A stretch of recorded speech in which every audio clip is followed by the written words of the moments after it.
Tower सकट पडणार वाटतं ही.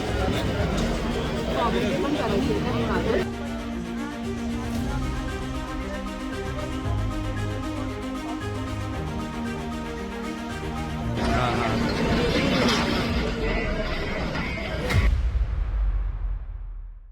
मुंबईतून मराठी माणूस दिवसेंदिवस कमी होतोय. या ठिकाणी परप्रांतीय गर्दी करतायत, त्यांच्यामुळे मराठी माणसाचा रोजगारही कमी होतोय. परप्रांतीयांमुळेच मुंबईत झोपडपट्ट्या वाढतायत, त्यांच्यावर कारवाई झाली पाहिजे अशी मागणी राज ठाकरे वारंवार करताना दिसतात. मात्र भाजप यावर नेहमीच वेगळी भूमिका घेताना दिसतं. आता मात्र भाजपचे संकटमोचक म्हणून ओळखले जाणारे मंत्री गिरीश महाजन यांनी मान्य केलं की परप्रांतीयांमुळेच मुंबईत झोपडपट्ट्या वाढतायत.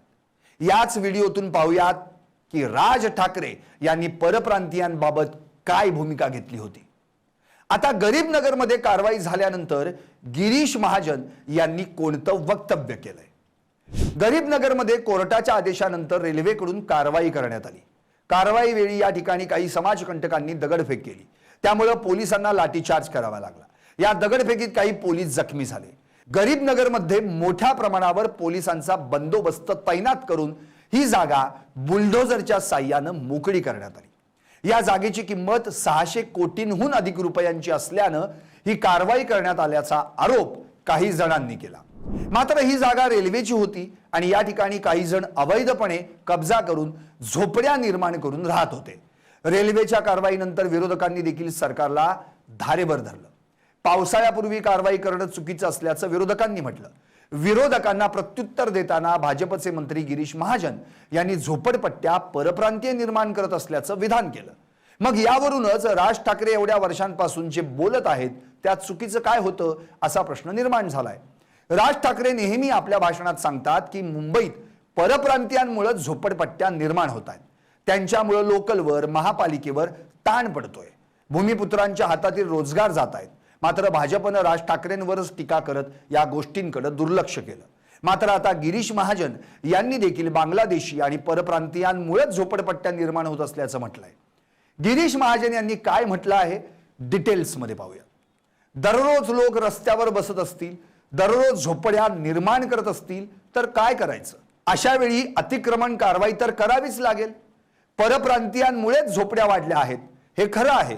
मुंबईतील लोक थोडीच त्या ठिकाणी आपल्या झोपड्या लावतात. मुंबई आर्थिक राजधानी आहे, लोक कामाला येतात.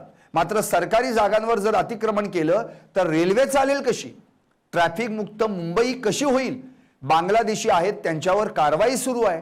वेगवेगळ्या शहरांमध्ये बांगलादेशी पसरलेले आहेत. जिल्हाधिकारी त्यांना शोधण्याचं काम करतायत असं गिरीश महाजन म्हणाले. उद्या आता सगळे राज्यातले लोक मुंबईमध्ये बसून गेले रस्त्यावर, काय करणार? कारवाई मला वाटतं ज्यांचं नियमानुसार आहे त्यांना कोणी हात लावणार नाही. पण दररोज जर झोपडपट्ट्या वाढत असतील, दररोज लोक रस्त्यामध्ये जाऊन बसत असतील, त्यांचं करायचं काय? तुम्ही एकीकडे मुंबईचं ट्रॅफिक जाम झालं की तुम्ही सांगणार काय तुम्ही मुंबईकडे लक्ष येत आहे, काय करतात, पुण्यामध्ये काय करतायत, नाशिकला काय करतायत. पण मला वाटतं दिवसेंदिवस अतिक्रमण करण्याची संख्या सुद्धा वाढत चाललेली आहे. बाहेर राज्यातून लोक येत आहेत, अनेक ठिकाणी येत आहेत. सगळे मुंबईसारख्या ठिकाणी सगळे लोक जाऊन त्या ठिकाणी बसत आहेत. पण कुठे जागा मिळते झोपडपट्ट्या करतात. मला वाटतं हे सुद्धा चुकीचं आहे. दोन्ही बाजू आपण तपासून बघितल्या पाहिजे. भाऊ, मग परप्रांतीयांची संख्या वाढल्यामुळे झोपडपट्टी वाढते असं वाटतं का आपल्याला? निश्चित ते पण आहे, ते पण आहेत ना. मग कोणाची आहेत? मग कोण मुंबईवाले लोक थोडी झोपड्या लावतात परत त्यांच्या तिथे? लोक बाहेरून जात आहेत आणि मुंबई शेवटी आर्थिक राजधानी आहे. प्रत्येक माणूस कामासाठी जातो आहे, हे खरं आहे.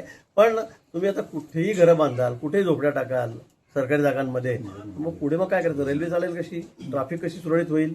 हे आपलं कुठलं कामच आहे. पण काही ठिकाणी तिकडे बांगलादेशी मोठ्या संख्येनं देखील पाहायला मिळतं. पोलिसांनी देखील त्यांना आहे, त्यांच्यावरही कारवाया चालू आहेत. बांगलादेशी आहेत मोठ्या संख्येवर, ते वेगवेगळ्या शहरांमध्ये विखुरलेले सुद्धा आहेत आणि त्यांना हुडकून काढण्याचं काम.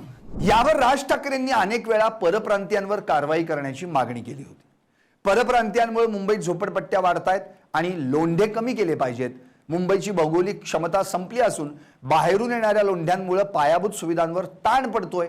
उत्तर प्रदेश, बिहार आणि इतर राज्यांतून येणारे हजारो लोक मुंबईत रोजगारासाठी येतात, मात्र त्यांना राहण्यासाठी पुरेशी जागा नसल्यानं ते बेकायदा झोपडपट्ट्या निर्माण करतात. मुंबईत येणाऱ्या प्रत्येकाची नोकरशाही नोंदणी झाली पाहिजे.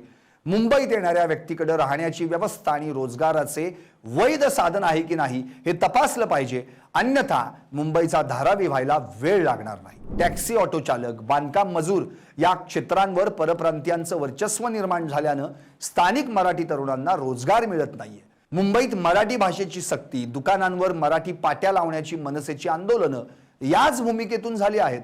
जर तुम्ही मुंबईत कमावत आहात तर तुम्हाला येथील संस्कृती आणि भाषेचा आदर करावाच लागेल, अशी ठाम भूमिका राज ठाकरेंनी वारंवार मांडली आहे। मात्र यावर भारतीय राज्यघटनेनं प्रत्येक नागरिकाला देशात कुठेही राहण्याचा आणि रोजगार करण्याचा अधिकार दिलाय। त्यामुळे कुणालाही प्रांताच्या आधारावर मुंबईतून हाकलून लावता येणार नाही। जर कोणी बेकायदेशीरपणे राहत असेल तर त्यावर कायद्यानुसार कारवाई होईल, पण मनसे किंवा इतर कोणत्याही पक्षानं कायदा हातात घेऊन परप्रांतीयांना मारहाण करणं चुकीचं आहे, असं भाजपनं अनेकदा म्हटलंय।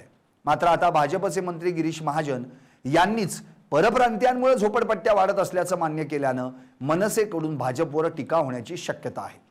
तसंच महाजन यांनी बांगलादेशी मुंबईसह विविध शहरात पसरल्याचंही मान्य केलंय। त्यांनी म्हटलंय की विविध शहरात बांगलादेशींवर प्रशासन कारवाई करतंय, त्यामुळे प्रश्न असा निर्माण झालाय की हे बांगलादेशी भारतात आलेच कसे? या बांगलादेशींना भारतात येण्यासाठी मदत कुणी केली?